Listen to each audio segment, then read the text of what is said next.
কবরে একা একা কেমনে থাকবো,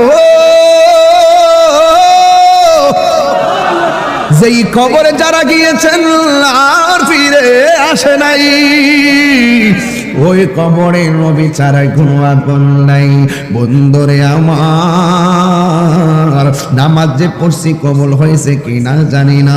আজকে তো মাগরিবের নামাজ পড়লাম গাড়ির ভিতরে, কিন্তু এই যে এত কষ্ট করে গাড়িতে হাটমুটো ভাঙ্গা ভাঙ্গা দিকটা মিলাইয়া নামাজ পড়লাম, নামাজটা কবুল হয়েছে কিনা গ্যারান্টি কার্ড আমার কাছে নাই।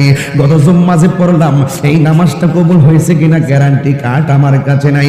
গত জুম্মা আমি খোলা আকাশের নিচে নরসিংদী আলোক বালি যাইয়া নিজে খুতবা দিয়া মাঠের মধ্যে রৌদ্রের মধ্যে নামাজ পড়াইলাম। এর আগের জুম্মাটা দিরাই যাইয়া মাঠের মধ্যে পড়লাম। এইভাবে যে এত কষ্ট করে আপনি নামাজ পড়েন, আপনি যে রোজা রাখেন কবুল হয়েছে কিনা জানি না, আপনার নামাজটা কবুল হয়েছে কিনা জানি না। এই ইবাদত কবুল